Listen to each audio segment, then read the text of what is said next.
Cabinet is a collective decision. నేను చాలా సంవత్సరాల నుంచి సభలో ఉన్న తప్ప మంత్రి లేచి ఇంకొక మంత్రిని ప్రశ్నలు అడిగేటువంటి సంస్కృతి ఉండదు. బికాజ్ క్యాబినెట్ అనేది ఒక కలెక్టివ్ డెసిషన్. మంత్రి అనేది ఒక పోర్ట్ఫోలియో చూసినా అన్ని శాఖలకు సమానమైనటువంటి బాధ్యతను మంత్రి కలిగి ఉంటాడు. ఇవాళ మీరు కూడా దయచేసి నేను మీతో కోరేది ఏంటంటే, మీరు కూడా ఇట్లా ఒక మంత్రి లేచి ఇంకో మంత్రిని ప్రశ్నలు అడగడానికి అవకాశం ఇస్తే అసలు ప్రశ్నోత్తరాల సమయం యొక్క దాని మీనింగే మారిపోతుంది. అధ్యక్ష, దయచేసి లేని సంస్కృతిని తీసుకురావద్దు. మంత్రి అనేవాళ్ళు వాళ్ళ క్యాబినెట్లో మాట్లాడుకోవచ్చు. Government is a collective decision. ఇట్లా మినిస్టర్లు లేచి అడిగే సంస్కృతి ఉండదు. నంబర్ 1. నంబర్ 2, గతంలో కూడా కోమటిరెడ్డి వెంకటరెడ్డి గారు అప్పుడు కూడా మంత్రిగా ఉన్నారు వారు. మరి వారి హయాంలోనే ఈ మూసి ఈ రకంగా జరిగింది. మీరు మంత్రిగా ఉన్నప్పుడు సరిగా చేసి ఉంటే ఈ పరిస్థితి. హరీష్ రావు గారికి చెప్తున్నా, 21 సంవత్సరాల అనుభవం ఉన్న హరీష్ రావు గారు అడుగుతున్నా, మీకు ఎల్పీ లీడర్ లేడు, నువ్వు డిప్యూటీ లీడర్వా శాసనసభ్యునివా? క్వశ్చన్ అవర్లో నిన్న కూడా నువ్వు మైక్ తీసుకున్నావు, మా స్పీకర్ మంచోళ్ళు కాబట్టి నీకు బైక్ ఇచ్చాను.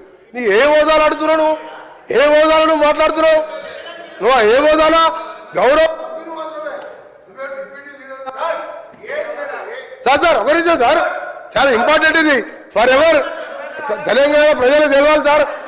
తెలంగాణ ప్రజలకు తెలవాలి. తెలంగాణ ప్రజలకు ప్రతిపక్ష నాయకుడు సంవత్సర కాలంగా సభకు రాకపోవడం ఈ సభనే కాదు, తెలంగాణ ప్రజలని అవమానపరిచినట్టుగా ప్రజలందరూ అనుకుంటారు. అధ్యక్ష, ఈయన డిప్యూటీ లీడరా సార్? ఈయన కార్యవర్గం ఏర్పాటు చేసినా ప్రతిసారి ఈయనకి ఎందుకు ఇస్తున్నాము అంటే మిమ్మల్ని అంటలేడు, ఆయన అడిగే హక్కు లేదు, ఆయన మామూలు ఎమ్మెల్యే మాత్రమే.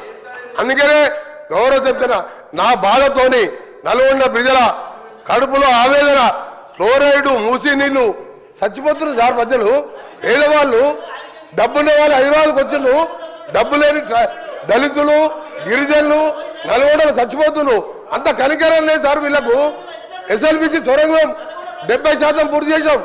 ఇరిగేషన్ మినిస్టర్గా ఉండి ఒక్కసారి సొరంగం రాలే. ఆయన నల్లగొండ గురించి కానీ నా గురించి వారిని మాట్లాడే హక్కు లేదు అధ్యక్ష. ఆయన ఒక గౌరవ శాసనసభ్యుడు మాత్రమే, డిప్యూటీ లీడర్ కాదు, సిఎల్పి సెక్రటరీ కాదు, లీడర్ లేడు వాళ్లకు. వాళ్ళ సార్ మాట్లాడేది.